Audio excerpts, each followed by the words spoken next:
तो इस वक्त प्रतापगढ़ से लाइव तस्वीरें देख रहे हैं आप, किस तरह गृह मंत्री अमित शाह की रैली में जन सैलाब उमड़ा हुआ है। प्रतापगढ़ चुनाव प्रचार के लिए पहुंचे हैं क्योंकि बीजेपी का इस बार मिशन 400 पार और उत्तर प्रदेश से 80 सीटें जीतने का है। और इस बीच पूर्वांचल तक ये जो लड़ाई आ चुकी है, वहां पर अलग अलग लोकसभा क्षेत्रों में जाकर ताबड़तोड़ प्रचार कर रहे हैं देश के गृह मंत्री अमित शाह। रैली को सुनने के लिए पूरा जन सैलाब उमड़ा है। लोग प्रधानमंत्री मोदी के कटआउट्स लेकर वहां पर पहुंचे हैं। इसके अलावा भाजपा के झंडे हैं। उत्साहित भाजपा कार्यकर्ताओं के अलावा प्रतापगढ़ की जनता बड़े पैमाने पर गृह मंत्री को सुनने के लिए पहुंची है।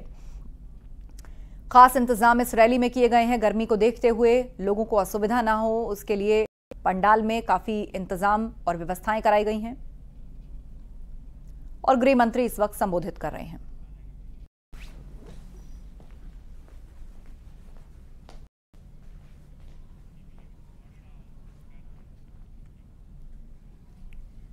उधर सिद्धार्थनगर में रैली के दौरान अमित शाह ने दावा किया कि 5 चरणों में बीजेपी 310 सीटों पर जीत हासिल कर रही है।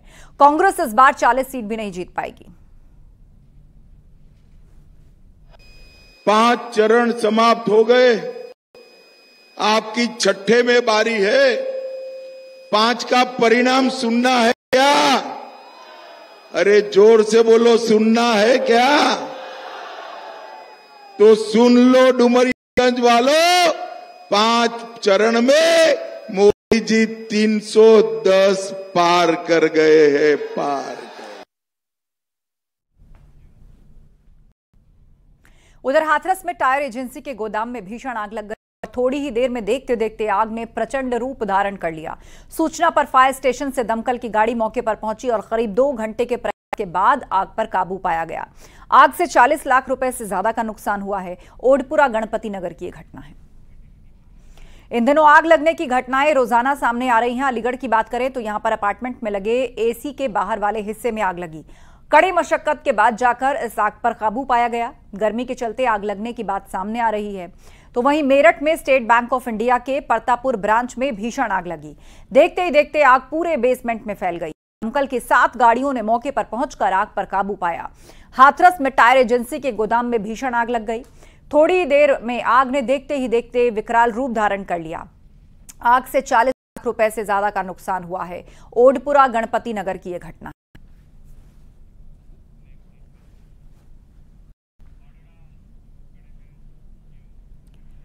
और खबर मेरठ से है, जहां स्कूल में टीचर की मार से परेशान छात्रा ने सुसाइड कर लिया। 12वीं की छात्रा ने पंखे से लटककर अपनी जान दे दी।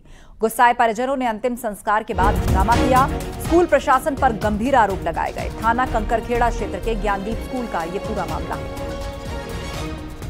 तो मृतक के परिवार का स्कूल पर गंभीर आरोप। ज्ञानदीप स्कूल का यह पूरा मामला है। थाना कंकरखेड़ा से जुड़ा यह मामला, जहां 12th क्लास की एक छात्रा ने सुसाइड कर लिया है। 12वीं की छात्रा ने आत्महत्या कर ली। टीचर की मार परेशान थी छात्रा। मृतक के परिजनों ने जमकर हंगामा किया, स्कूल प्रशासन को घेरा और स्कूल प्रशासन पर गंभीर आरोप लगाए गए। मृतक के परिवार का स्कूल पर गंभीर आरोप कि ये 12वीं की छात्रा टीचर की मार से परेशान थी। इसके अलावा भी कई गंभीर आरोप लगाए गए परिजनों द्वारा।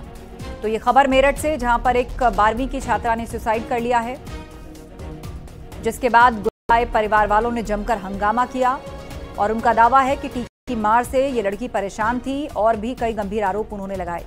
ज्ञानदीप पब्लिक स्कूल है इस स्कूल का नाम, और किस तरह 12वीं क्लास की एक छात्रा ने अपनी जीवन लीला समाप्त कर ली, उसके बाद परिजनों में गुस्सा है। निखिल अग्रवाल से इस पर अपडेट लेते हैं। निखिल, बताइएगा किस तरह के गंभीर आरोप स्कूल प्रशासन पर लगा रहे हैं परिवार वाले, और इस मामले में अपडेट क्या है?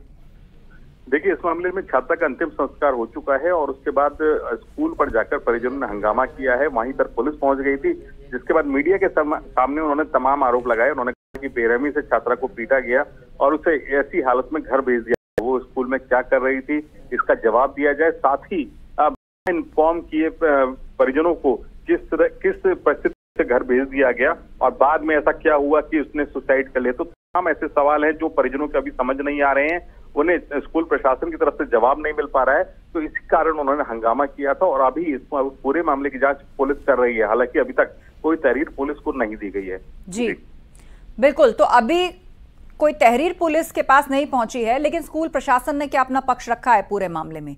क्योंकि इस सुसाइड की वजह कहा जा रहा है कि टीचर की मार से परेशान थी ये लड़की, घर वाले इस तरह की बातें कह रहे हैं, तो क्या स्कूल ने अपना पक्ष रखा है? देखिए, आज चूंकि बुद्ध पूर्णिमा की छुट्टी है तो स्कूल प्रशासन की तरफ से कोई भी नहीं था मौके पर, और वहां अभी तक स्कूल प्रशासन की तरफ से कोई ऐसा ऑथेंटिक जवाब नहीं आया है जिससे ये समझा जा सके कि किन हालातों में उसकी पिटाई की गई, क्यों उसको मारा गया, और क्या वो ऐसी वजह थी कि क्या स्कूल में छात्रा ऐसा कर रही थी कि उसे मारा गया।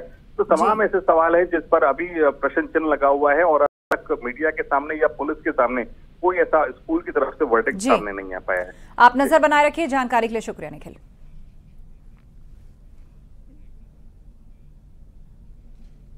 अगली खबर की ओर बढ़ते हैं। सीतापुर में एक पति ने पत्नी की कुल्हाड़ी से हत्या कर दी। सोते वक्त पति ने पत्नी पर कुल्हाड़ी से हमला किया और उस हत्या के पीछे का कारण अवैध संबंध बताया जा रहा है। मामला महमूदाबाद कोतवाली क्षेत्र के रुदाइन गांव का है।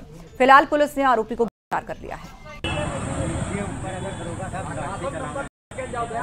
आज दिनांक 23 मई 2024 को ग्राम रुदाइन थाना महमूदाबाद में गरीबे लाल नामक व्यक्ति ने अपनी पत्नी टीना देवी, जिसकी उम्र करीब 35 वर्ष थी, कुदाल से उसके सर पे प्रहार कर दिया था, जिसकी सूचना पे तत्काल पुलिस मौके पर पहुंची और पीड़िता को सीएचसी महमूदाबाद एडमिट कराया गया था, जिसके उचित और अच्छे इलाज हेतु उसको रेफर किया गया था जिला चिकित्सालय सीतापुर में।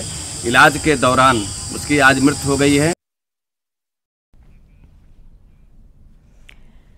जहां सीतापुर में पति पर पत्नी की हत्या का आरोप लगा है, तो मैनपुर में पति का आरोप है कि उसने अपने भाइयों के साथ मिलकर पति को मौत के घाट उतार दिया।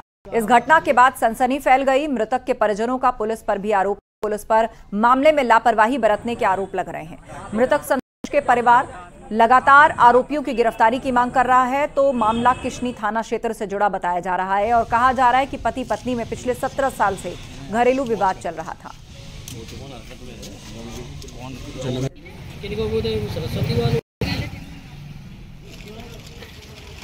मृतक की पत्नी, उनकी एक नाबालिग लड़की और मृतक के सालों के विरुद्ध जो मृतक है उसके चचेरे भाई ने एफआईआर दर्ज कराई थी गैर इरादतन हत्या की, जिसमें पोस्टमार्टम कराया गया, जिसमें मृत्यु का कारण हैंगिंग आया है और इसकी गहन विवेचना की जा रही है। उसमें 7 लोग नामित किए गए हैं, जिसमें से सभी के बारे में विवेचना की जा रही है कि कौन इसमें दोषी है, कौन किसकी मौजूदगी है।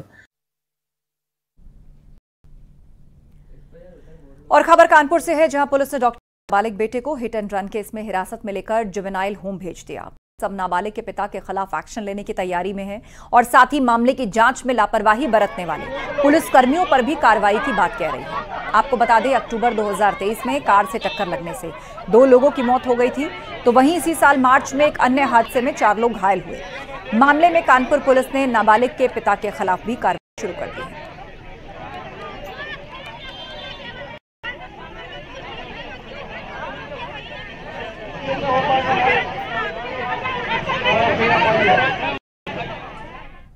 के द्वारा 2 लोगों को जो है वो कार से कुचल करके, इस क्रम में जो है वो 304 का विरोध पंजीकृत हुआ था, तफ्तीश की गई थी। इसमें जो है वो शुरुआती तफ्तीश में कुछ लापरवाही पाई गई थी, जिसको देखते हुए पुलिस कमिश्नर साहब ने तत्काल प्रभाव से तफ्तीश को एसीपी रैंक सीनियर अफसर को जो है दिया। उनके द्वारा तफ्तीश की गई। तफ्तीश में जो है वो तथ्य सही पाए गए। नाबालिग को जो है वो पुलिस हिरासत में लेकर के और उसको जुवेनाइल जस्टिस बोर्ड में प्रस्तुत किया गया, तो वहां से करेक्शनल सेंटर भेज दिया गया है।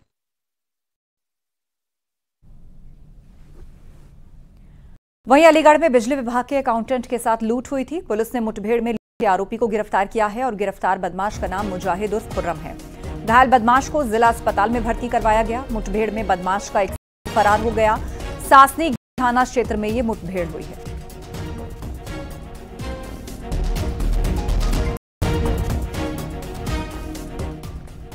थाना गेट द्वारा रात्रि चेकिंग के दौरान 2 संदिग्ध व्यक्ति उन्हें लगे, जिनका उनके द्वारा पीछा किया गया। उन दोनों व्यक्तियों द्वारा फायरिंग की गई। जवाबी फायरिंग में एक व्यक्ति को घायल हुआ है और जिसे उपचार हेतु अभी मलखान सिंह हॉस्पिटल ले आया गया है। और घायल व्यक्ति के बारे में ज्ञात करने पर पता चला कि गैंगस्टर में वांछित अभियुक्त है। इसके बारे में अन्य इसका आपराधिक इतिहास और अन्य चीज़ों के बारे में जानकारी दी जा रही है। अन्य आवश्यक विधिक कार्रवाई सुनिश्चित की।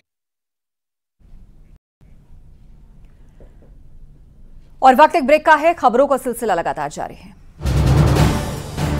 आप देख रहे हैं न्यूज़ 18 उत्तर प्रदेश उत्तराखंड।